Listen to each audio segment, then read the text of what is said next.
자, 반갑습니다, 여러분. 5월 5일. 날 참 좋죠. 한국은 어린이날이라고 하죠. 미국은 어린이날이라고 하는 게 따로 없어요. 근데 사실은 1800년대 중반까지만 해도 그 교회들이 어린이날이라고 하는 걸 정해서 행사를 하기는 했었다고 합니다. 그런데 그 이후에는 없고요. 또 전 미국으로, 그러니까 federally 그 어린이날이라고 하는 것을 정하지는 않았습니다. 하긴 뭐 365일이 미국은 다 어린이날이니 뭐 특별히 어린이날 정할 게 뭐가 있겠느냐 이런 말을 하기도 합니다. 그래도 그건 미국 이야기고요. 세계 통계를 보면요. 발육 부진을 겪고 있는 5세 이하의 아이들의 수가 1억 9,500만 명이에요. 1억 9,500만 명. 아프리카의 경우는 5세 이하의 어린이의 40%가, 아시아의 경우는 36%가 발육 부진이에요.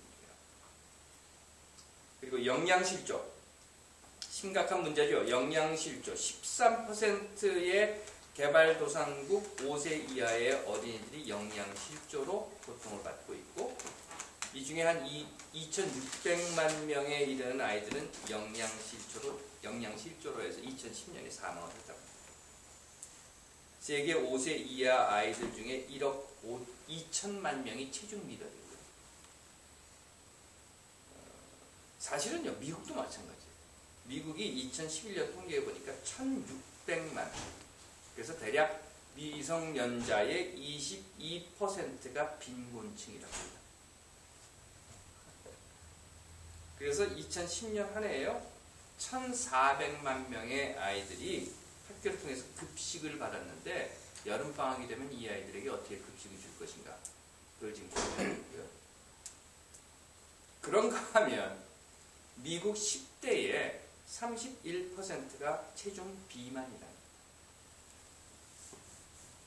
뭐라 말해야 할지 모르겠어요.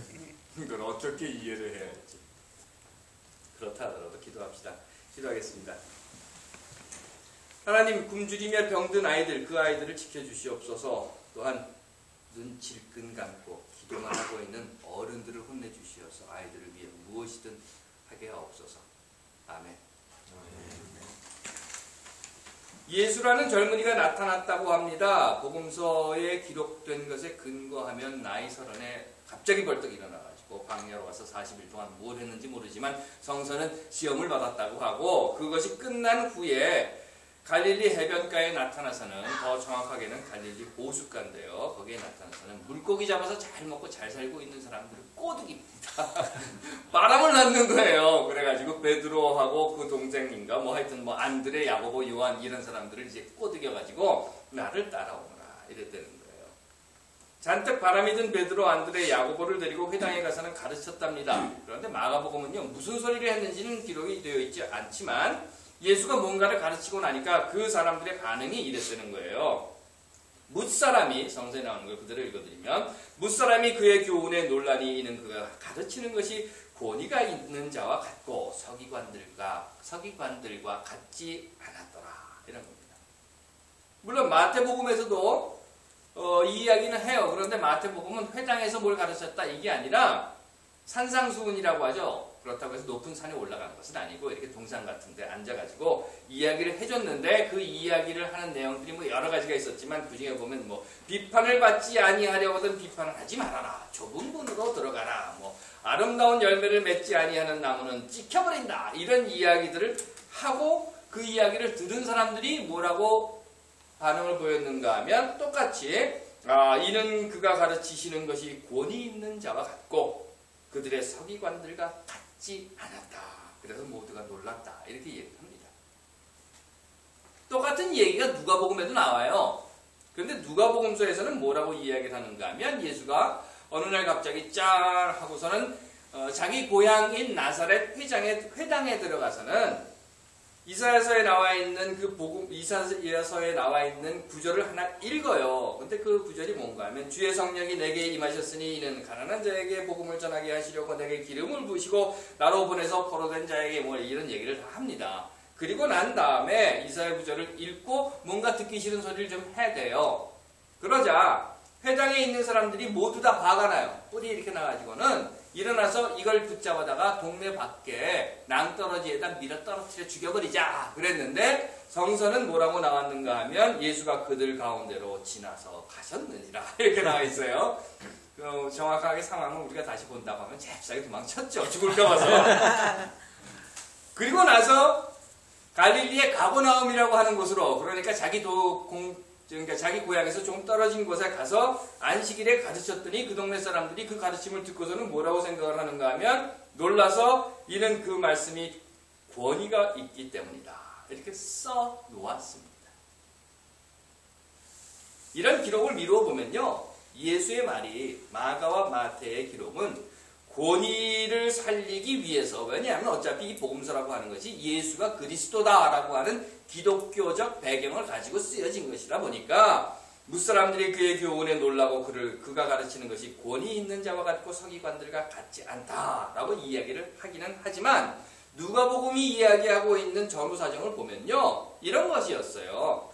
그가 한 말이 그들이 생전 처음 들어본 말, 그러니까 말 같지 않은 소리를 하고 다녔던 겁니다. 그래서는 아유 저거 잡아다 확 벼락에다 집어던져 죽여버려, 이렇게 그 동네 사람들이 생각을 했다는 거예요. 기독교라는 것이 있습니다. 유일신 하나님을 믿고 예수가 하나님이며 성령이 하나님이라고 믿는 종교예요. 그래서 이걸 삼위일체라고 합니다. 여러분들 잘 아시는 트리니티라고 하는 겁니다. 그런데 이 삼위일체라는 것이 사실은 말이 안 되는 소리예요. 더구나 성서에는 삼위일체라는 단어가 나오지도 않습니다. 구약이고 신약이고 통 들어봐야 예수 스스로도 삼위일체라고 하는 이야기를 한 적이 없어요. 한 번도. 그럼에도 왜 삼위일체라고 하는 것이 기독교의 기본 교리가 됐는가 하면 325년에 니케아 공의회에서 당시 이제 콘스탄티누스 황제가 딱 째려보는 그 사이에서 해! 이러니까 그냥 사인한 거예요. 그래서 삼위일체가 기독교의 기본 교리가 됩니다. 그리고는 지금까지 그 삼위일체를 기독교의 마치 그 생명줄처럼 붙잡고 있어요. 그래서 중세교회들은, 그 이후의 교회들은 어떻게 했는가? 요즘은 뭐 죽이진 않죠. 그러지만 중세교회들은 너 삼위일체 믿어 안 믿어? 믿어요. 내 편. 삼위일체 믿어 안 믿어? 죽여버렸단 말이죠. 그게 사실 교회가 했던 거예요. 이슬람이라고 하는 종교가 있습니다. 그들의 경전이 코란인데요. 코란이라고 하는 것은 지극히 가부장적인 그런 경전입니다. 그래서 여성의 이름이 전혀 등장하지 않아요. 물론 기독교가 가지고 있는 성서라고 하는 것, 이 바이블도 지극히 가부장적인 그런 성서인 것은 사실입니다. 경전인 것은. 그런데 이 기독교가 가지고 있는 바이블이라고 하는 것은요, 적은 사람이 굉장히 많아요. 이 사람도 적고 저 사람도 적고 막 여러 사람들이 적은 문서들을 모아가지고 하나의 성서를 만들어요. 특별히 구약 성서 같은 경우는 아주 기본적으로 5개의 다른 문서들이 이렇게 모여져 있는 겁니다. 그러다 보니까 쓴 사람들이 이런 생각을 갖고 있는 사람도 쓰고 저런 생각을 갖고 있는 사람도 쓰고, 또 어떤 사람은 산에서 쓰고 어떤 사람은 동네에서 쓰고 어떤 사람은 부엌에서 쓰고 이러다 보니까 그것들이 모아져 있는 사이에 조금씩 다른, 그래서 여성에 대한 각기 다른 시각들도 복합적으로 들어 있습니다. 하지만 코란은 아니에요. 코란은 한 사람이 쫙 썼어요. 그 사람의 사고로 그냥 쫙 끝까지 쓴 겁니다. 물론 다른 많은 자료들을 가지고 와서 쓰기는 했지만, 그래서 극히 가부장적인 것이 코란입니다. 그런데 그 코란에 등장하는 여자의 이름이 딱 하나가 있어요. 그 여자의 이름이 누군지 아십니까? 마리아예요. 예수의 어머니 마리아예요. 그리고 코란은 아브라함 이야기도 하고 노아 이런 얘기 다 하고 예수의 이야기를 합니다.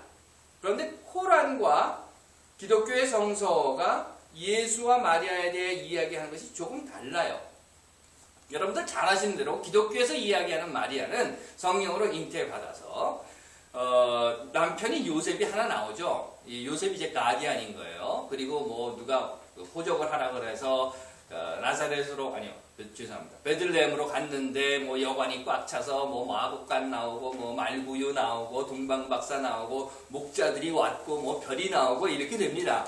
그리고 나서 헤롯도 나오고, 그래서 도망을 갔다가 다시 왔다. 이게 마리아와 예수의 사건을 표현하고 있는 기독교 성서의 입장이라고 하면, 코란은 좀 달라요. 코란은 어떻게 되어 있는가 하면 마리아라고 하는 여자가 있어요.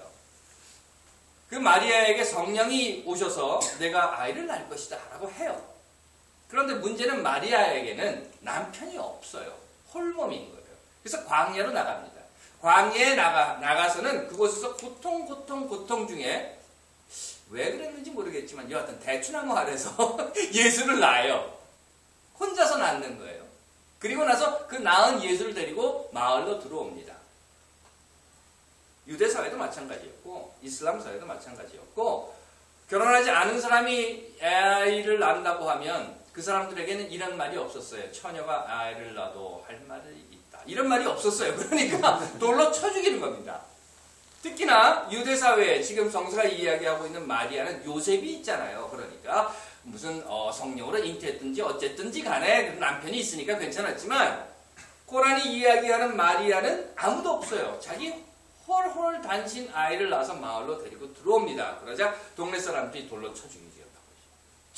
하는 그 순간에 이 아기 예수가 말을 해요. 그래서 동네 사람들이 다 놀라는 거예요. 아, 이가 진정한 예언자구나. 그리고 모두 다 그에게 경배를 합니다. 이게 코란에서 이야기하는 마리아 예수의 사건과 성서가 이야기하는 마리아 예수의 사건의 다른 점이에요. 구약이라고 하는 성서가 있습니다. 여러분들 잘 아시는. 그래서 처음에 5권 5경이라고 하는데요. 창세기, 출애굽기, 레위기, 민수기, 신명기. 그런데 이 5권의 책을 보수적인 교회에서는 모세 5경이라고 불렀어요. 왜 그랬는가 하면 이 5권의 책은 모세가 썼다 하라는 거예요. 그런데 창세기, 출애굽기, 레위기, 민수기, 신명기, 이 신명기 마지막 책의 끝부분에 보면 모세가 죽었고 장사됐다라고 하는 내용이 나와요. 사람들이 물어보죠. 모세가 썼는데 어떻게 거기 모세가 죽고 자기 죽은 얘기도 쓰고 자기 장사 지낸 얘기도 씁니까? 그러면 이렇게 대답을 하죠. 그건 나중에 써서 거기만 딱 붙인 거예요. 아, 그렇군요. 노아 홍수 이야기도 있습니다. 한번 읽어보시면 여러분들 물론 믿음으로 읽어보시면 모든 게 다 문제없이 해결되지만 조금 이렇게 눈을 약간 돌려가지고 읽어보시면 어떤 구절에서는 홍수가 40일이라고 하고 어떤 구절에는 150일이라고 하고 뭐 날수가 틀리기도 하고 또 비가 40일 왔고 물이 찼던 날이 150일이었고 뭐 처음 홍수가 시작된 날이 노아가 600살 되던 둘째 날이었고 홍수가 끝난 것이 노아가 601살 되던 첫째 달이었고 그러니까 11달인데 뭐 이렇게 시작을 하면 숫자가 다 안 맞아요. 그리고 물이 다 없어진 때가 첫째 달이고 땅이 마른 때가 둘째 달 또는 셋째 달 뭐 이렇게 되니까 그러면 물 마른 날하고 땅 없어진 이렇게 대답하죠. 물 마른다고 땅이 그냥 다 마르는 건 아니야. 진흙탕 됐잖아. 한 달 기다려야지.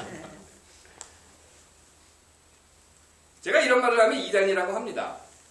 왜냐하면 자기들이 생각했던 것 또는 자기들이 믿어왔던 것 자기들이 알고 있었던 것과 다르기 때문입니다. 앞에서 예수 이야기를 제가 했습니다. 예수는요 아주 희한한 한 말을 하고 다녔어요. 그 말은 자기들이 한 번도 들어본 적도 없었던 이야기를 하는 거예요. 그 말은 한 번도라고 하는 근거가 내가 들어보지 못했다라고 하는 것도 있지만 또한 물론 누구도 가르쳐주지 않았기 때문에 누구도 그들에게 그 이야기를 들려주지 않았기 때문에 나는 모르는 이야기다. 이랬던 겁니다. 그래서는 어떻게 해요? 난 몰라. 난 들어보지도 않았어. 난 그렇게 믿지 않아. 내가 생각하는 것과 너는 달라. 그러면 죽여버려. 라고 했죠. 지난주에 이 신문 기사를 봤습니다. 인터넷 신문 기사를 봤는데 여러분들도 보셨을 거예요. 리틀 싸이 뭐 이런 조그만 아이가 있답니다. 그런데 얘가 그 싸이가 그거죠. 강남 스타일. 그걸 뭐 잘한대요. 근데 이 아이가 아버지는 한국 사람이고 어머니는 베트남 사람입니다. 그랬더니 그 아이에 대해서 비난을 했답니다. 한국 사람들이. 그런 부류에게는 사람이라고 하는 단어가 좀 아깝죠. 한국 놈들이. 물론 나는 아니죠. 그런 놈들을 비난하는 한국 사람들이 있으니까 한국이라고 하는 나라는 그래도 살만한 나라인 건 사실인데 인종이 다르다고 해서 비난을 했더라고요. 다르다고 하는 것, 내가 들은 것과 다르다고 하는 것, 내가 배운 것과 다르다고 하는 것, 내가 생각하고 있는 것과 다르다고 하는 것, 내가 알고 있는 것과 다르다고 하는 것, 내가 믿고 있는 것과 다르다고 하는 것. 그러다 보니까 예수의 사건도 좋은 말로 그가 가르치시는 것이 권위가 있는 자와 같고 서기관들과 같지 않았다. 이렇게 이야기는 하기는 했지만 그 자리에 있었던 사람들에게 있어서는 예수는 속된 말로 듣보잡이라는 거예요. 저런 걸 없애버려야 돼. 왜 저런 것이 나왔을까? 그리고 정죄를 해버립니다. 죄인들과 같이 앉아서 밥을 먹고 술을 마시고 놀고 자빠진 저 예수라고 하는 젊은 것 없애버려요. 물론 사람은 누구나 자기 생각할 자유가 있다고 저는 믿어요. 생각할 자유, 믿을 자유, 말할 자유, 행동할 자유, 들을 자유, 뭐든 할 자유. 하지만 남을 비난하고 남을 비판하며 정죄하는 것은 저는 그건 자유가 아니라고 생각합니다. 제가 잘 쓰고 싶지 않아 하는 단어 중에 하나가 죄라고 하는 것인데, 나와 다르다고 해서 다른 사람을 정죄하는 것은 그건 죄입니다. 그럼에도 우리는 아주 쉽게 남을 비판하고 정죄합니다. 그 이유가 나와 다르다고 하는 거예요. 또 지난주 인터넷 기사를 보니까 이런 게 있어요. 결혼 안 하고 수입 없고 지메일 쓰는 사람이 종북 좌파다. 보셨습니까, 여러분들? 그런데 왜 지메일이냐 그랬더니 지메일이 보안이 좋답니다. 그래서 종북 좌파는 지메일을 쓴답니다. 그래서 제가 생각을 해봤어요. 그랬더니 나는 결혼을 했고 스쿨버스 시간당 15불씩 받고 수입도 있고, 그런데 지메일은 계정이 한 5개쯤 있더라고요. 몇 개는 잊어버려가지고 뭐 있는지 없는지 모르지만, 그러니까 한 3분의 1은 내가 종북 좌파인 것 같다라고 생각을 했었습니다.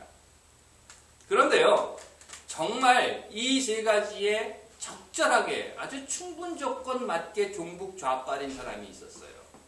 결혼도 안 했죠. 수입도 없죠. 거기다가 늘 그 제자들에게 이건 딴 데 가서 이해하지 마. 보안을 철저히 했던 사람. 그게 누군가 하면 바로 예수입니다. 어떠십니까, 여러분? 우리는 흔히 이렇게 이야기해요. 그리고 무의식 중에 내가 모르는 것을 틀린 것이라고 구분하며 정죄합니다. 생각이 다르다고 해서, 피부가 다르다고 해서, 문화나 언어나 학력이나 사는 지역이 다르다고 해서, 또는 성적 성향이 다르다고 해서, 성별이 다르다고 해서, 나이가 다르다고 해서 내가 틀렸다라고 이야기를 합니다. 하지만 하나님께서 사랑하시는 여러분, 우리 이것만은 꼭 잊지 맙시다. 내가 모른다고 해서 제가 앞에 말씀드린 것처럼 코란에 마리아가 나오고 예수가 나와, 그거 나 몰랐는데 그거 틀렸어. 그게 아니라 노아의 방주가 전설이야? 아닌데 그거 틀렸어. 이게 아니라 다만 다른 것일 뿐인 것입니다. 나와 신앙이 다르고, 나와 생각이 다르고, 나와 삶이 다르고, 피부가 다르고, 언어가 다르고. 그렇다면 그 다른 것은 정죄의 대상이 아니라 이해의 대상이 되어야 합니다. 하나님께서 사랑하시는 여러분, 우리 이것만은 꼭 잊지 맙시다. 내가 모르는 것은 틀린 것이 아니다. 그건 다른 것일 뿐이다. 기도하겠습니다. 다른 것을 이해할 수 있는 우리들이 되게 하옵소서. 아멘.